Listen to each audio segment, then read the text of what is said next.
Hello, ladies and gentlemen. Welcome back. It's Smiles here, and I just wanted to let you know real quick. I'll be changing up a tiny bit of my format. Well, not so much my format, just the way I do things. For the next books coming up, it will sound a little different. Um, Hopefully, you'll like it, and definitely, I will catch you later. Um, with those chapters, of course, not the video, because we're here to read the next chapter of The Time Twister by Jenna Nimmo. Into the freezer. Charlie tore at the end of the passage and whizzed through the door at the end, almost knocking Fidelio off his feet. You forgot to tap, said Fidelio fiercely. Someone's watching. Who? Charlie saw Billy Raven disappear into the cloakroom. Oh no, he groaned. Not him. At that moment, Manfred and Asa appeared at the far end of the hall. Manfred looked furious. As soon as he saw the two boys, he shouted, Out! Out! Why aren't you two outside? It's, wet, said Charlie. What? Of course it's wet, you idiot. Not afraid of a bit of snow, are you? We couldn't find our boots, said Fidelio quickly. Then get out in your shoes, barked Manfred. But, began Charlie. So you'll have wet shoes. So what? That'll teach you to lose your boots. Manfred had worked himself into a fine temper. His normally pale face was quite pink. Charlie and Fidelio scuttled out into the garden without another word. Whew. I bet that was due to Olivia, said Fidelio. I hope she hasn't gotten detention, said Charlie. Henry wasn't there, by the way. I don't know, and now I don't know what to do. We'll find him, said Fidelio confidently. But we'd better get to him before Manfred. What scared you in the tower? You looked as if you'd seen a ghost. I think I did, said Charlie. It was horrible, all black and wispy. The Dark Lady, said Fidelio. Gabriel told me about her. She hangs around the music tower. I think she likes Mr. Pilgrim's piano playing. A few minutes later, Olivia joined them in the garden. Hi, folks. Did it work? She asked. It was brilliant, said Charlie. You must have held them up for at least 10 minutes. How did you do it? Said Fidelio. Olivia told them about her accident with the tray. But now I've got detention, she says, so I won't be going home until Saturday night. Charlie's face fell. I'm sorry. I should have known that would happen. Oh, I don't mind, said Olivia. I can do a bit of exploring. As long as someone else gets detention with me. I don't fancy being on my own. Oh. Charlie felt even worse. Well, if you don't mind, I think I'm going to be busy. Of course, Cousin Henry, Olivia said cheerfully. I understand.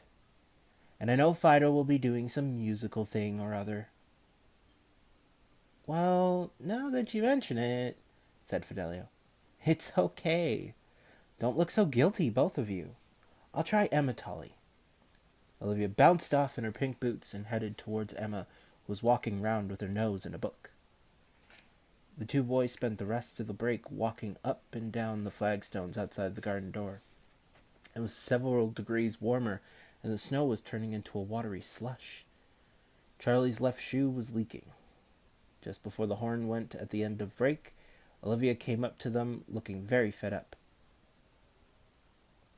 Guess what? She said. Emma Tully doesn't like to leave her aunt alone at weekends. I ask you. I helped to rescue her from those awful foster parents, and now she won't even spend a few hours with me? In that case, I'll try to get detention, said Charlie. Henry can wait a bit longer. No, he can't, said Olivia. You get him out of here as soon as you can. It's okay.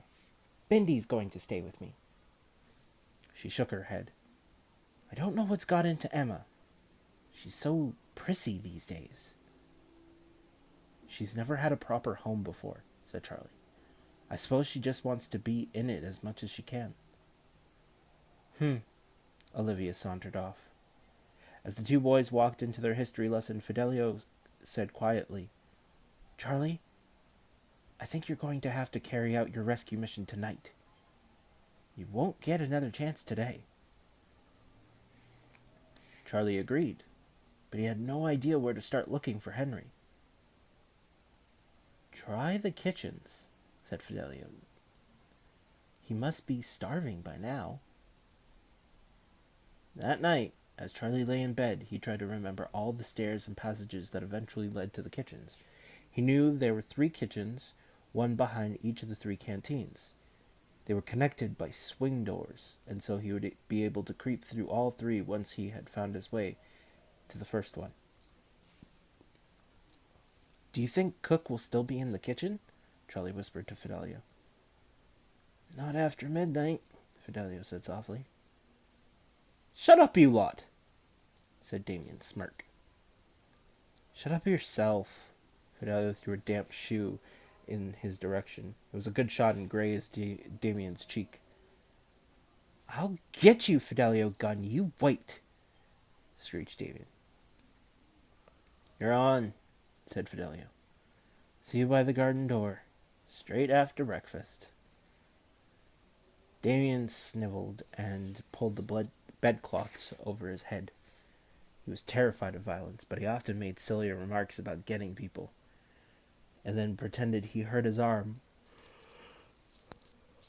or his leg so he can excuse himself from a fight. Charlie was about to speak when the door opened and the light came on. Who was talking? Matron stood on the threshold. No one answered. Own up, she said. We were, said Charlie. His great-aunt swung her long nose in his direction. Oh, is that a confession? We all confess, said Fidelio. Matron stared round the room unpleasantly. If I have to come in again, you'll all be put in detention, she said. Except me, said Billy. Ignoring Billy, Lucretia Ubeam walked out and slammed the door. That was close, Fidelio whispered so softly no one but Charlie could hear him. Do you want me to come with you tonight? No, Charlie whispered back. It's better if just one of us goes. Thanks anyway. Good luck. Fidelio turned over and was soon asleep. For a few moments, Charlie lay with his eyes wide open, fighting sleep. In desperation, he threw off the bedcloths. Now he was so cold, sleep was impossible.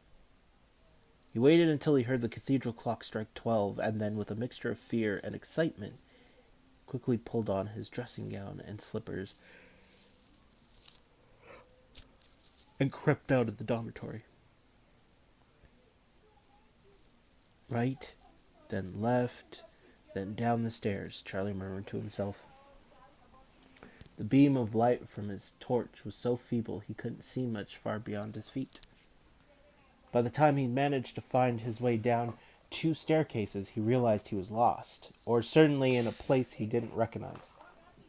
Everything looked so different in the dark.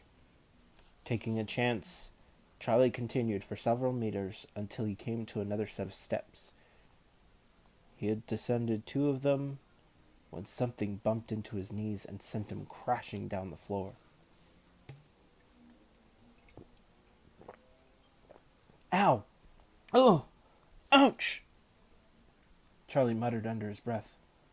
No bones were broken, but he felt bruised and shaken. Can't go back now, he muttered.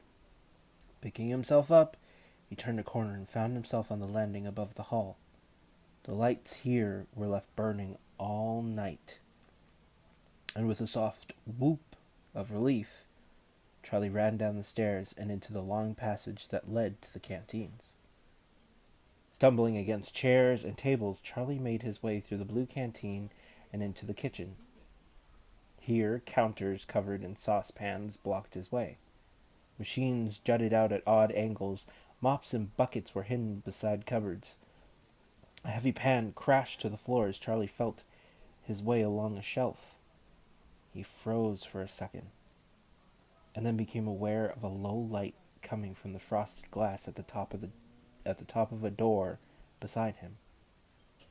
Very slowly, Charlie opened the door. He looked into a small room with walls of tall white fridges and freezers. Henry Ubeam stood in front of the tallest. "Henry, thank God," breathed Charlie. "What are you doing here?" "Hello, Charlie," said Henry. "It's good to see you." "It's freezing in here," said Charlie, whose teeth had begun to chatter. "I know." Henry smiled mysteriously. "It's just what I want." "What are you talking about? Please come out of there. I think we could die of cold." "I don't want to die," said Henry, "but I think I will if I don't get home." He stepped out of the freezing room and closed the door. Charlie relaxed. It was warm in the kitchen. He found it easier to think. He perched himself on a counter and Henry jumped up beside him. "I looked for you at lunch break," Charlie said. "I sneaked some food up to the music room. Where were you?" "There was a lady, very small, all in black. She took me to her room. I was a bit frightened of her, but she gave me a cup of tea and some sweets." Henry held out a sweet wrapped in silver paper. "Have one. She gave me a handful."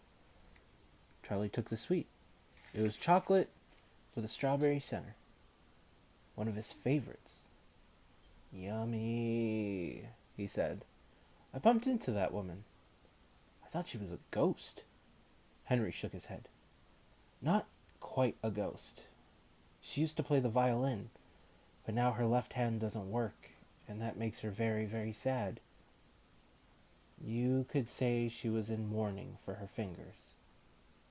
Henry had an odd way of putting things. Charlie was intrigued. "Who is she?" "I didn't ask. Mama said it was rude to pry. The lady told me to go to the kitchen at night. So, here I am." "But Charlie," Henry's face lit up, "I have found a wonderful thing." "What?" "In there." Henry pointed to the cold room. "A cupboard that's full of ice." "A freezer?" said Charlie. "A freezer," Henry repeated. "Well, I never. It hums in a very comforting way, Charlie. I think it would take me home." "What do you mean?" said Charlie anxiously. "I've come to the conclusion that I arrived in this new century because the weather was right. When I left 1916, it was the coldest day for many, many years. And when I got here, it was exactly the same. But now it's getting warmer. If I use the time twister, I could end up anywhere." "You'd be crazy to use it," Charlie agreed. "Not if I go into the freezer," said Henry earnestly. "What? You'd freeze to death." "You could help me, Charlie. Just open the freezer door now and again and make sure I'm breathing. Once I hit the right temperature, I'll be gone." Henry leaned forward. "Please help me. I want to go home so much. I want to get back to 1916 and see my family. I'll never survive in this new world. I don't belong." Charlie had only known his new relation for a day, but always he had begun to like him. But already he had begun to like him a lot. He would miss him, he realized. "It's a bit dodgy," he said evasively. "I mean, you could end up back in the Ice Age with mammoths and things." "I've considered that, but I want to take a chance. If I could think hard about Mama and Papa and my brother and sister, I'm sure I'll get back." He grinned encouragingly at Charlie. "What do you say?" "Okay," Charlie said reluctantly. "Let's give it a go. But if you turn blue, I'm pulling you out of there." "Thank you, Charlie." The two boys swung themselves off the counter and went into the cold room. For a moment, Henry stood looking at the tall, white freezer, and then he took the time twister out of his pocket. Charlie caught a glimpse of sparkling light in Henry's hand, and he looked away quickly. But the light was reflected on the low ceiling, and through a mist of swirling colors, Charlie could make out a city of dazzling golden domes, and then a range of snow-clad mountains. The snow became a forest, and the trees turned into a crashing green wave of a mighty sea. And then a river of glass swept beneath the bluest sky Charlie had ever seen. Mesmerized by the amazing world above him, Charlie felt himself being drawn towards it. When his feet began to slide from under him, he tore his gaze away from the ceiling, but he was too late to see his cousin step into the freezer. Henry had already disappeared. Charlie stared at the tall white door. How long should he wait? He didn't want to ruin Henry's chances, but what if he should freeze to death before the time twister did its work? He closed his eyes and slowly counted to 10. And then, seizing the freezer door, he pulled. The door wouldn't open. Charlie pulled again. He put both hands on the handle, braced himself, and tugged with all his might. The freezer door was stuck fast. Either it was ice or some tremendous force inside the freezer that was holding the door shut. Charlie tried again.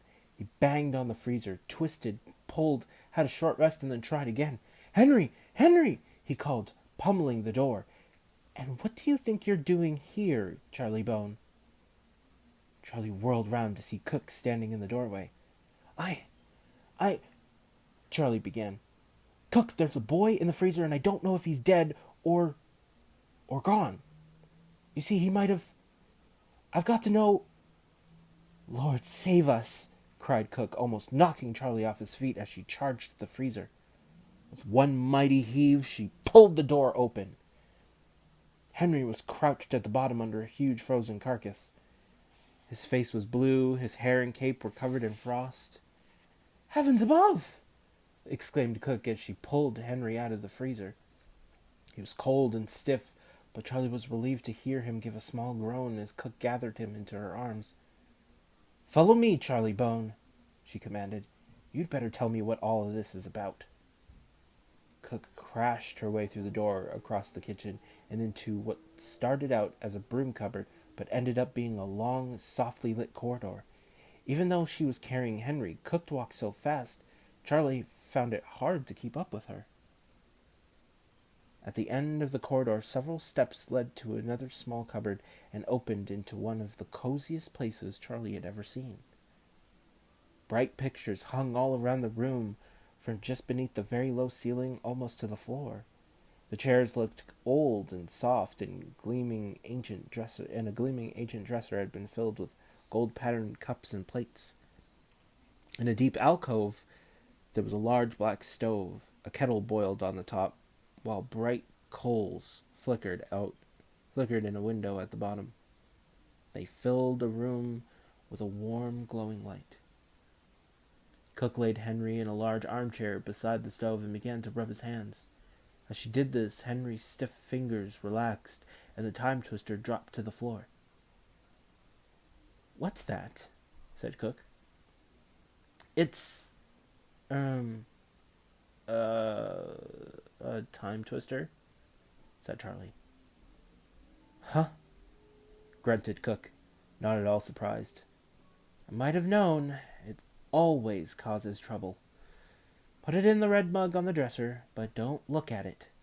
"I won't," said Charlie. He picked up the shining marble and dropped it in the mug. Vivid colors spun and twisted inside the mug, and Charlie was tempted to wait to see what sort of picture they would make. "Don't look, Charlie," Cook warned again. No, I won't." Charlie stepped away from the dresser. Cook continued to rub Henry's fingers, but he didn't stir or make a sound. She looked back at Charlie and said, "You stupid boy. You of all people, Charlie Bone. What were you thinking of?" "I was trying to help," whispered Charlie. "Help? Help? Murder, more like," Cook said coldly. No, I didn't. Who's this boy?" It took Charlie a few seconds to remember his his exact relationship to Henry. Very slowly, he said, "He's my great Uncle Henry, I think. But I just call him a cousin. He came from 1916. And the Time Twister's responsible, I presume." "Yes. Poor Henry's come a long way. I mean, he's come from a long time away." "I'll say," said Cook. "Get my dressing gown." She nodded at a large red garment lying over a chair. Charlie brought it to her. "Now take off this poor boy's cape." Cook gently lifted Henry out of the chair while Charlie took off the frost-covered cape. On Cook's instructions, he wrapped his cousin in the big red dressing gown, but still Henry showed no sign of life. Cook felt the frozen boy's pulse, shook her head, and then put her ear to his heart. "Something," she murmured, "something there." Charlie felt terrible. He sank into a chair and covered his face with his hands. "All's not lost," said Cook. "They're here." Charlie heard a faint mewing above his head. He looked up to see a skylight of small green glass panes. Peering through the glass were 3 cats with glowing yellow eyes. "The flames," breathed Charlie. "Yes, the flames. Mind out, Charlie." Charlie jumped out of the chair as Cook came towards him. She climbed on the chair and opened the skylight. A blast of cold air and a shower of snow brought one of the cats sliding onto the back of the chair. He was a handsome creature with deep copper-colored fur. "Aries," said Charlie. The cat gave a long, welcoming meow. "You know these creatures, then?" said Cook, as an orange cat and then a yellow followed Aries. They landed either side of him and greeted Charlie with loud, purring voices. "Leo and Sagittarius," said Charlie. "Yes, I know the flames, and I think I know what they're going to do." The 3 cats leapt down from the chair and ran over to Henry. Charlie could hear the crackle of tiny flames as the cats rubbed their heads against the red dressing gown. They began to circle the chair where Henry's blue-tinged face rested on a faded cushion. Cook closed the skylight and stepped off the chair. They saved my friend's dog," Charlie told Cook, "and I think they've saved a lot of people. But I can't understand how they know when they're needed." "Sixth sense," said Cook. "Now hush. Let them do their work." Charlie sank into a chair opposite Henry. Already he could feel the heat from the cats as they ran around the frozen boy. Soon all Charlie could see was the bright golden red streak circling Henry's chair. Charlie yawned. His head dropped and his eyes closed. In a few minutes he had drifted off to sleep. When he woke, Henry, still wearing the red dressing gown, was sitting up and smiling at him. He held a mug of something steamy and sweet-smelling. "Hello again, Charlie," said Henry. Charlie blinked and rubbed his eyes. "I'm sorry, Henry," he said. "It didn't work, did it? I tried to get you out, but something, I don't know what, seemed to be fighting me." Henry nodded. "I'm going to stay here with Cook," he said. "No one knows about this room, so I'll be safe until we decide what to do next."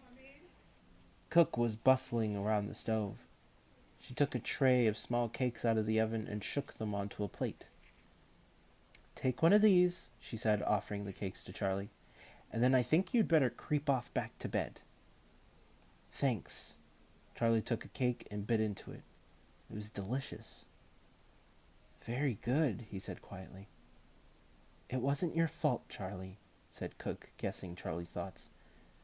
"I shouldn't have been so quick to blame you. You, of all people." "Why do you keep saying that?" said Charlie. "Me, of all people. What do you mean?" "I'll tell you another time." Charlie looked up at Cook. For a moment, he glimpsed another face behind Cook's lined, worn features. A face that was young and beautiful. He would have liked to hold the moment for a long time. He had never felt as warm and safe as he did now, sitting in Cook's wide shadow, with the glowing room behind her, the humming of the stove, and the deep, contented purring of the three cats as they sipped a bowl of milk before the fire. "Who are you?" he asked Cook. "Me?" she smiled. "I'm the lodestone of the house. I keep you all from flying off into the dark." "But your name?" "Another time." "Can I come back tomorrow?" asked Charlie. He wanted to know so much. "Better not," said Cook. "Wait a while. Certain persons will be watching you. And not just persons." She nodded at a fat form that had appeared in the shadows at the back of the room. Blessed waddled into the light. It was obvious that he had wanted to sit in front of the stove, but the three cats gave warning growls and the old dog retreated. "I've seen him before," exclaimed Henry. "He's very old, isn't he?" "He's a spy," said Cook.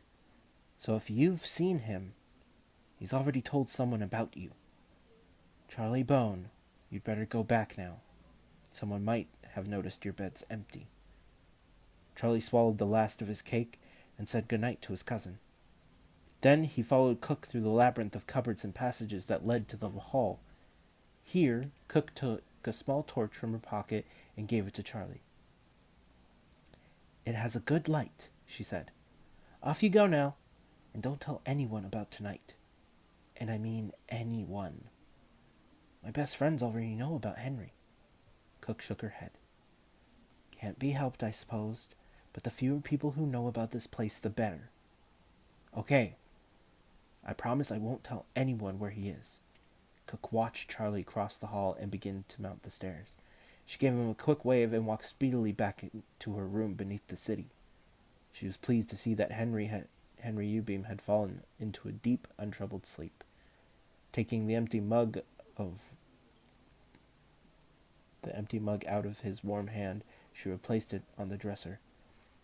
The three cats had finished their milk and were looking at her expectantly, so she stepped onto the chair beneath the skylight and opened it once more. The flames ran to the chair and jumped on the back, and from there leapt through the skylight. "Thank you, my dears," called Cook. She fastened the skylight and stepped off the chair. "Now for you," she said to the fat dog that had moved into his favorite place before the stove.